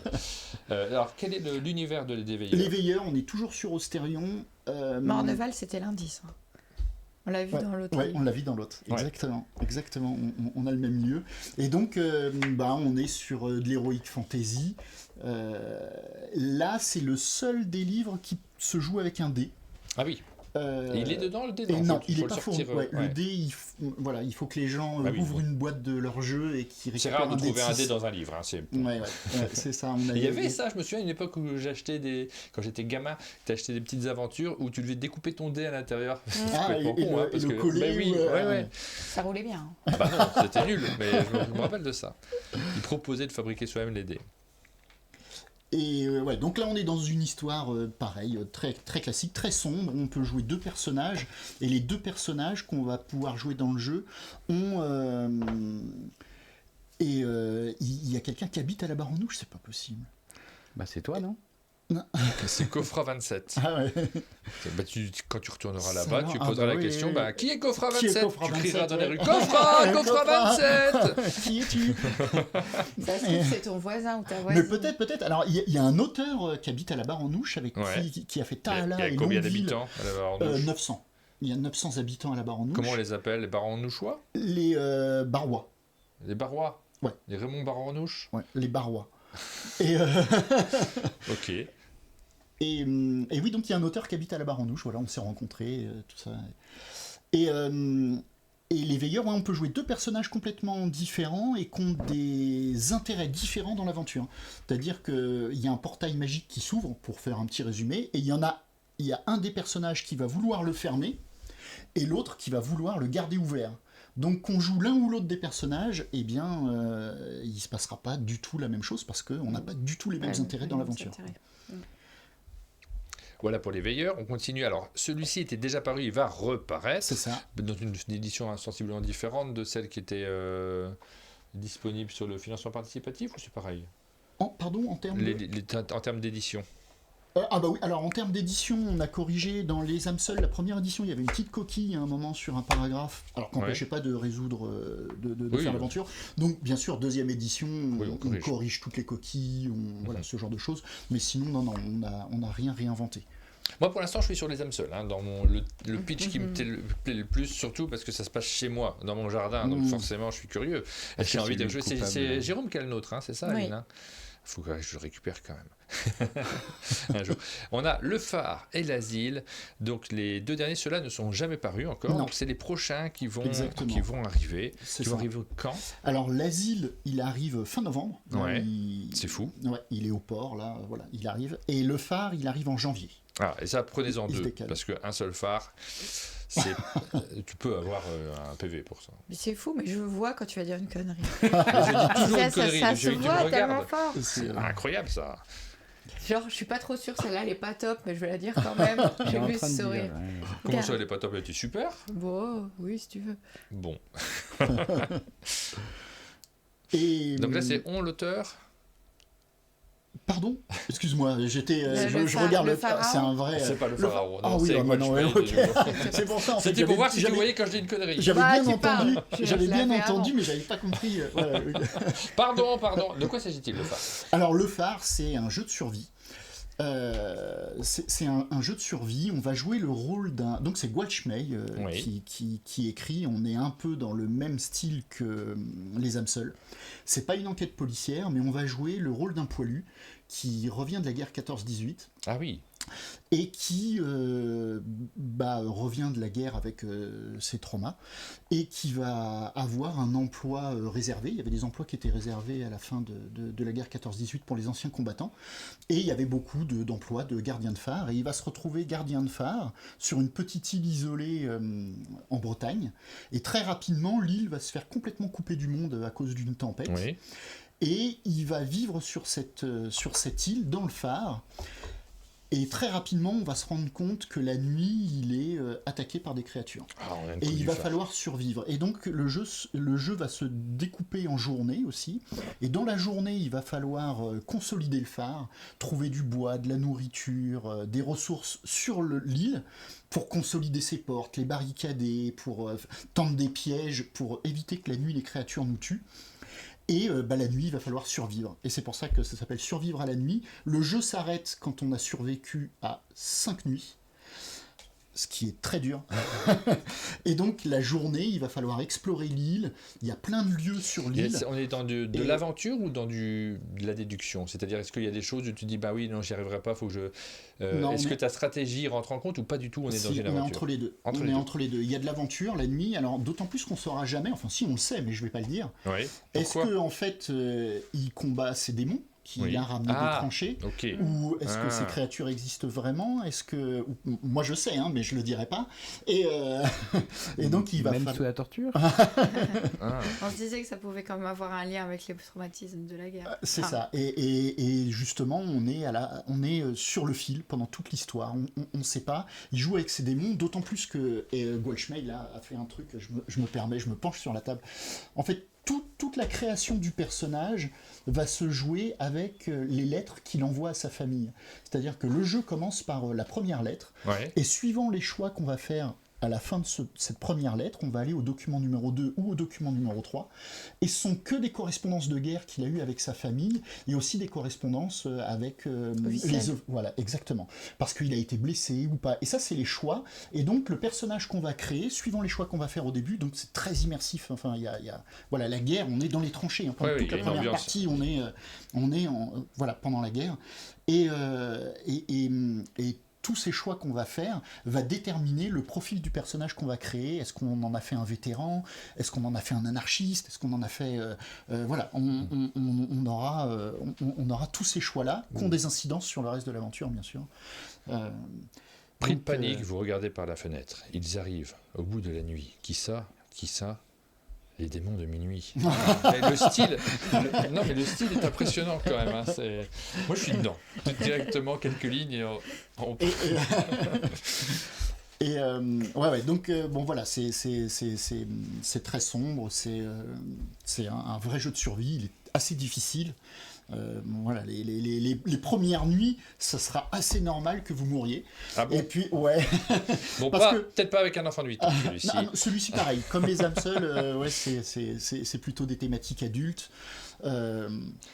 Parce qu'en plus, il faut que le phare il reste allumé toute la nuit. Donc, Oui. et il faut trouver du pétrole, il faut pas que les créatures éteignent le phare. Voilà, il y a plein de petites choses à gérer pendant toute l'aventure. Là, on est en Bretagne. Et là, on est en Bretagne, ouais. On est en Bretagne et Gwalchmey a voulu tout à la fin, c'est assez pédagogique, tout à la fin, il y a, voilà, il se permet de, il y a beaucoup de renvois de pages, mais ouais, voilà, c'est ça, à partir de... De raconter. Ouais, d'accord. Ouais, c'est ça, Des histoires. à la fin, après le Mise paragraphe en 300, contexte sur on a la Première sale Guerre guerre mondiale. avec Ouais. des livres à lire, hein, Des sources, ouais. avec un petit peu de... Ouais. Voilà, si on veut aller plus loin, il y a moyen d'aller plus loin, et puis voilà, il y a tout, on replace le contexte. Alors, c'est pas un jeu de guerre, hein, on n'est pas le gardien, il est tout seul dans son phare et il vit sa vie contre les créatures. Mais voilà, la guerre 14-18 a une place importante dans l'histoire. On va terminer avec l'asile. J'insiste sur le petit illustré à la main qui est présent derrière, auquel tu tiens particulièrement. Tu C'est nous ça, as dit, le petit, très sensible, à insister sur le fait que tout est fait par des humains à l'intérieur de ces jeux-là. Donc des illustrations c'est presque toujours toi. Oui, c'est ça. À part donc le phare, c'est pas moi du tout. Là, j'ai fait aucune illus. C'est Laurent Mini encore, comme les âmes seules. Et c'est parce que c'est des styles qui voilà. Qui Tu ne voulais jouer, pas hein. faire Ouais, c'est ça. un phare avec des couleurs joyeuses et saturées. Voilà, exactement. Là, c'était pas l'idée. Et C'était des gobelins. pas. Donc voilà, de temps en temps, il faut admettre qu'il y a des choses qu'on sait Bien pas sûr, faire. Et ouais. donc, hop. Oh, moi j'admets bien. Hein. Ouais. L'asile, c'est Rachel qui nous réclame celui-ci. Elle a très envie de le découvrir, visiblement. C'est celui qu'elle a choisi. L'asile, un urbex à vivre en solo ou à deux. Ah, T'as Ouais. marqué 1-2 derrière que les autres, c'est Ouais. marqué 1+. On voit une petite différence. C'est ça. Pourquoi cette différence? Et parce que celui-ci, donc là c'est Emmanuel Quérault qui est aux commandes. Emmanuel Quérault, c'est un auteur de livres dont vous êtes le héros. Il a beaucoup travaillé chez Macaca, il a fait Captive, la BD Oui. Captive. Ah oui, je me rappelle de cette bande. Il est assez adulte dans la collection Macaca. Ouais, c'est ça. Il a fait Cyclades chez Alconost. Enfin voilà, c'est un auteur qui a l'habitude de faire du livre dont vous êtes le héros. Et là, Là, tu modifies un peu ton style sur ouais, ces un petit illustrations. peu. Ouais, un petit peu. Déjà, il y a des personnages, ce qui a peu ailleurs. Ou si je dessine des personnages Ouais. verts et des gobelins. Et, Oh, il y a un écran de maître du jeu. exactement, il y a un petit écran. Alors, c'est pas un écran de maître de jeu, mais c'est un petit écran pour se cacher des choix qu'on va faire. Mhm. Parce que ce jeu, il peut être joué donc en solo ou à deux. Et on joue deux adolescents, donc c'est de nos jours, qui vont faire de l'urbex dans un ancien asile désaffecté. Faites ça chez vous. Et très rapidement, dans l'asile, ils vont se retrouver séparés. Donc toute la première partie, on va jouer la première partie dans le livre qui est ici. Donc c'est le livre commun. Donc le début de l'aventure se joue dans ce livre. Ouais. Et il y a un moment donné, les deux adolescents vont se retrouver séparés dans l'asile. Il va se passer quelque chose, ils vont se retrouver séparés. Oh bah, faut pas faire ça. Et dès le moment où ils sont séparés, Ils eh ont bah, chacun leur livre. chaque Ouais. joueur récupère un livre Ah, c'est et malin. va Ouais. jouer de son côté. Et le but du jeu, ça va être de se retrouver. Et donc il y a toute une course-poursuite. Et là, Donc- comment ça se passe? Ça passe du coup, on est chacun avec son livre, on joue en commun, il y a quand même des échanges? Exactement. On joue Alors, il y en l'un a à côté de aucun, l'autre. Il n'y en a aucun, on a le droit de se parler tant qu'on est dans ce livre-là. Ouais. Dès le moment où on est séparés, interdiction de se parler. Mais on est quand même l'un à côté de l'autre. Pardon. On est l'un à côté de l'autre. Ouais, donc on Chacun- lit chacun. chacun a son livre. J'ai envie de voir ça, moi, Chacun a je son connais pas livre. cette sensation. On joue chacun de son côté. On a chacun un plan comme ça de l'asile. L'asile Ouais. il est sur 3 étages. On a le petit paravent justement pour se cacher de l'autre. Donc l'autre ne sait pas où on est dans l'asile. Mais là, tu me tentes à fond parce que je ne connais pas cette sensation de jouer en face de quelqu'un qui lit un truc. Enfin, deux personnes qui font un jeu solo, l'un en face de l'autre relié. Bah ouais. Et donc il y a une gestion du temps qui est gérée par un petit plateau, temps. Hop, que je vais trouver. Ça c'est les pions, parce qu'on a des pions d'adrénaline, on a ce genre de choses. Je ne retrouve plus le petit plateau. Si, qui est là. Et donc sur le petit plateau qui est ici, tout est géré avec une jauge de temps. On va avancer nos pions. Donc chaque joueur aura un pion. Et en fait, on doit s'attendre quand on arrive sur des cartes à tirer blanches ici sur la zone de jeu. Donc la lecture qui va se faire chacun de son côté, elle est assez courte. Et donc l'auteur, il a calibré les paragraphes pour qu'on ait à peu près le même temps de lecture. Et puis surtout, c'est qu'il n'y en a aucun qui peut prendre beaucoup d'avance parce qu'on s'arrête ici au moment où on doit tirer des cartes temps, parce qu'il y a des cartes comme dans les autres jeux. Et donc, il va se passer des choses, on va se retrouver. Et les personnages dans l'asile peuvent avancer, peuvent fouiller, peuvent courir, peuvent ramper. Enfin voilà, ils ont plusieurs actions qu'ils peuvent faire. On va vite se rendre compte que quand on court, on fait du bruit et que la créature qui est dans l'asile se rapproche de nous. Et donc la créature, elle est gérée ici avec une jauge d'alerte qui va évoluer suivant les actions qu'on va faire dans nos livrets. Et donc là, c'est assez sympa à jouer parce que on joue chacun de notre côté, mais on voit très vite quand la créature, elle est aux trousses de l'autre, parce que l'autre commence à paniquer, tirer des cartes, jouer ses jetons adrénaline pour éviter de se faire attraper, parce que quand on joue un jeton adrénaline... Il y a un vrai jeu derrière. Voilà, c'est vraiment des petites règles de jeu. Et bien sûr, on peut se retrouver, et l'intérêt, c'est de sortir à deux de l'asile et vivant. Oui. Parce que donc on peut sortir, soit on peut pas sortir, les deux meurent, soit il y en a un qui meurt, soit il y en a on sort blessé. Donc voilà, il y a plusieurs fins possibles et la meilleure fin c'est de sortir tous les deux vivants et de pouvoir appeler les secours. Et donc c'est une course contre la montre, chacun a son livret et l'intérêt c'est aussi de retrouver l'autre en sachant qu'il y a 3 étages différents et on sait jamais où est l'autre. Donc voilà, ça c'est un vrai jeu qui se joue à deux. Voilà, pour ce jeu, un vrai jeu de société, donc ça change. finalement des autres. Je dis jeux de société parce que je retrouve quand même les frontières sont de plus en plus minces Ouais, là, entre le jeu de société ouais. et le jeu de rôle. En tout cas, une aventure que l'on vit à deux. Ça s'appelle L'Asile. Il sort quand celui-ci? Novembre, fin novembre. Fin novembre, donc on n'aura pas trop à attendre pour pouvoir le rajouter à sa collection. Hop, voilà pour les jeux, on vous les a présentés en détail ce matin en matinale. On reviendra dessus parce que c'est chouette de les mettre en avant aussi. Vous avez eu l'occasion de voter pour ces différents jeux. On va regarder les résultats du vote juste après, mais on voulait dire un petit mot quand même d'Heredity. On a ramené la boîte d'Heredity, c'est toi qui l'as. Elle est juste là parce que tu as travaillé sur Heredity. Elle est sous ses lots, celle-ci, mais tu as travaillé sur les maps plus particulièrement parce que Heredity, alors on le connaît, on va en reparler, on vous donne rendez-vous demain, tout simplement pour revenir sur l'aventure de ce jeu de société dont tu es l'éditeur, David, plus que l'éditeur. Tu as mis ta patte sur l'écriture aussi, notamment des extensions, sur les scénars qui se sont rajoutés. Grande aventure où on suit des enfants dans lequel tu n'as pas fait toutes les illustrations, mais tu as filé un sacré coup de main sur les cartes. Ouais, de souvenirs. Souvenirs. De Alors, souvenirs. Regarde, souvenirs, on peut regarder, elle est ouverte. Et j'ai fait, effectivement, donc David est venu vers moi pour faire des maps. Ce dinosaure ne sert à rien. Ce dinosaure ne sert à rien et c'est un clin d'œil à Erwan Asquith. Qui adore les dinosaures. Un clin d'œil qui est partout. On sent que David aime bien faire des clins d'œil dans ces jeux. Il y a un clin d'œil à nous dedans? Pas encore. Oh L'autre clin d'œil de l'autre côté, donc d'un côté et là tu as un lézard, celui-là c'est pour Croc. Ah, ça c'est pour moi, parce que souvent je t'avais dit, moi j'aime bien le vide, l'absence, m'isoler, c'est des choses qui ça m'a touché que tu le mettes sur une des faces de la boîte. Soulage. Moi ça, oui. Le peintre. Oui.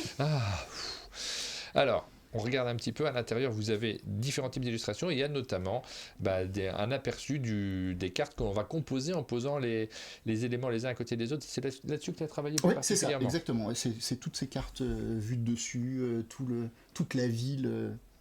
On compose un plateau, en fait, en plaçant ces éléments les uns à côté des autres, plus particulièrement avec le fameux pont en métal que l'on traverse ou pas. Grue. Il ne se passe pas grand-chose. C'est l'œil du canard, ça. Ouais.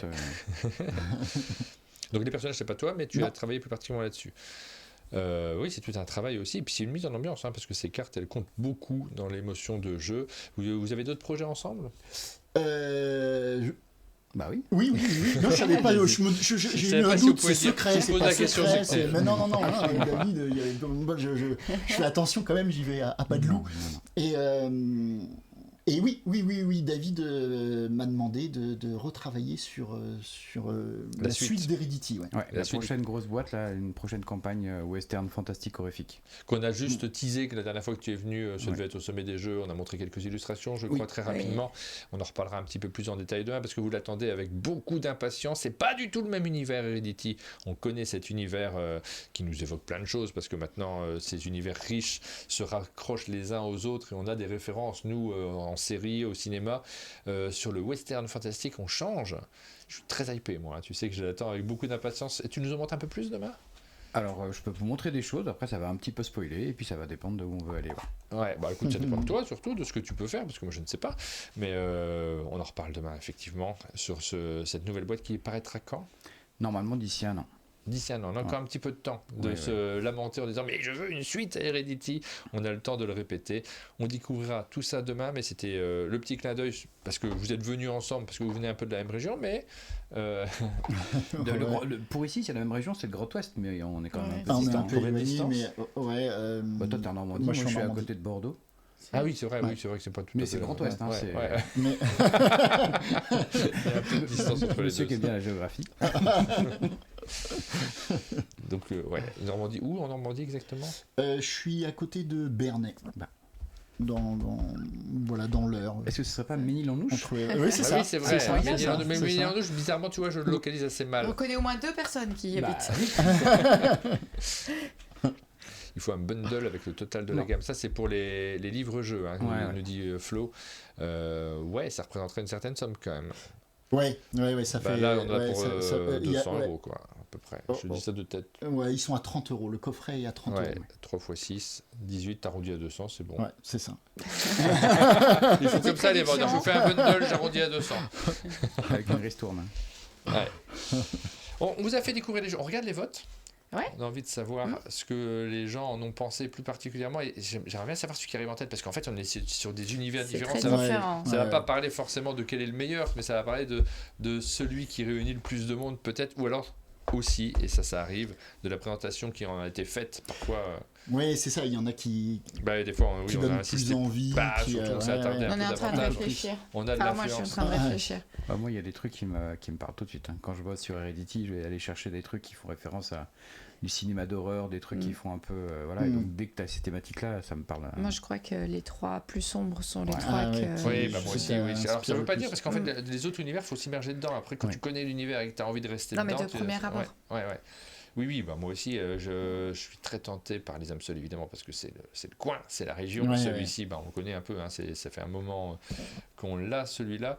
Le phare me tente bien dans les prochains qui vont sortir. Je suis assez curieux de le découvrir. Et puis l'asile, c'est une autre proposition de jeu. Alors, vous avez placé en tête le phare dans vos votes pour l'instant, devant les âmes seules, parce que vous avez envie de vous immerger en Franche-Comté, les mystères d'Aubépine, l'asile, les veilleurs, et puis les pirates de l'île sanguinaire en 6e position. Et puis je vais regarder, parce que moi j'ai le détail des votes ici, hop, on va regarder dans les graphismes.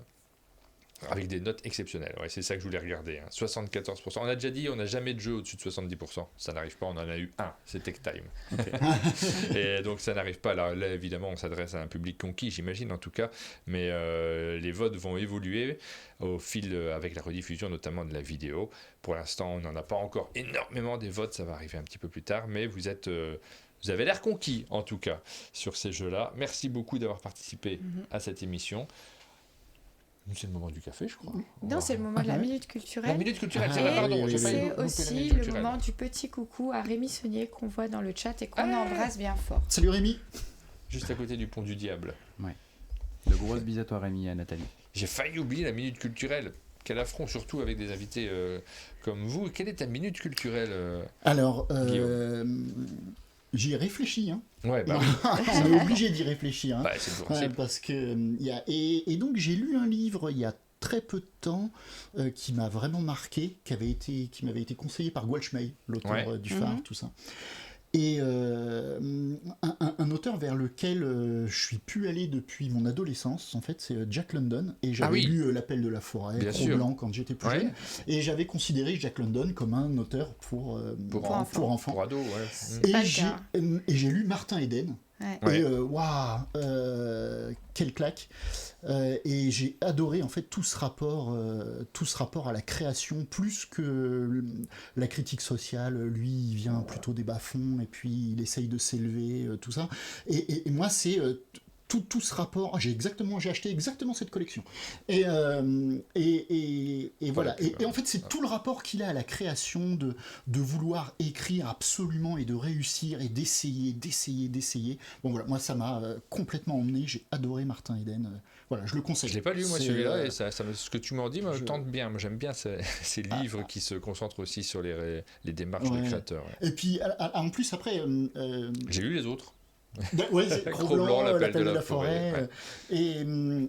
Et Jack London, là, une fois que j'ai fini ce livre, en fait, on le ferme, et puis je suis allé sur Wikipédia, j'ai regardé, mais en fait, ce gars, il a eu une vie, il en a eu 32. C'est impressionnant, un vrai aventurier, tout ça. Enfin, bon. Un peu comme Saint-Exupéry, on connaît que Le Petit Prince, et là, on en reparle aujourd'hui de Terre des Hommes, parce qu'il y a le livre de Riel Satouf qui est sorti dessus, mais c'est pareil, on connaît peut-être le moins intéressant de très très bien. Ouais, c'est ça, parce que le Petit Prince, on nous le rabâche tellement que des fois même il y a un effet enfin, pour ma part, moi le Petit Prince, j'ai beaucoup de mal, quoi. C'est quelque chose. Puis il y a un petit côté un peu prétentieux. Moi, je crois que je le connais par cœur. Je l'avais en cassette, raconté par Gérard Philippe quand j'étais petite. Je pense qu'on l'a tellement écouté que je peux presque t'en réciter des morceaux entiers. Ah ouais. Voilà. Avec l'intonation de Gérard Philippe, qui était exceptionnel. Mais Terre des Hommes, c'est un bijou. Et j'ai l'impression qu'on est dans ce domaine-là. J'adore ce genre de livre. Je me note Martin Eden. J'adore ce prénom. Moi, Jack. Eden. Voilà pour le conseil. Le tien de conseil, tu le fais demain ou on se le garde pour demain. Le conseil de David. Voilà pour la petite minute culturelle. On ouvre sur du livre encore. Vous aurez acheté des livres ce matin. Patrice qui nous dit, Patrice Pillet, merci pour cette découverte pour les livres. Est-ce que tu les as en boutique, ces livres-là? Parce que non, du coup, parce que tu ne devais pas les connaître. La collection, ça, non, c'est Aventure et Chapitre. La collection, c'est Aventure et Chapitre. Et c'est distribué par Néoludis, tous les coffrets jeux. Voilà, si vous avez une boutique, n'hésitez pas, parce que ça, vraiment, quand tu te balades dans une boutique, ça mélange un petit côté culturel, l'objet livre qu'on adore avoir, parce que c'est magnifique. Hein, surtout cette collection, elle est superbe. Ça les mélange à beaux jeux de société qu'on aime bien. Oui. Et je pense qu'il y a une place dans nos boutiques pour ce genre d'ouvrage. On a envie d'avoir ce genre de choses. Enfin, moi, j'aurais envie, si j'avais une boutique. J'aimerais bien avoir une boutique. Mais 100 personnes qui rentrent dedans parce que j'aime pas trop les gens. Voilà, c'est la fin de cette émission, c'est l'heure d'aller boire un petit café. Cette fois-ci, c'est le bon moment pour nous. On vous donne rendez-vous demain avec David pour réexplorer les mondes de Darukhat, les différents univers, parce qu'il y en a plusieurs maintenant. On sera encore un petit peu sur Heredity, mais vous allez voir qu'on va partir aussi du côté du Japon. Ouais, avec Sharuma. Avec Sharuma. On vous souhaite à tous une bonne journée et à demain. Ciao. À demain, merci. Salut.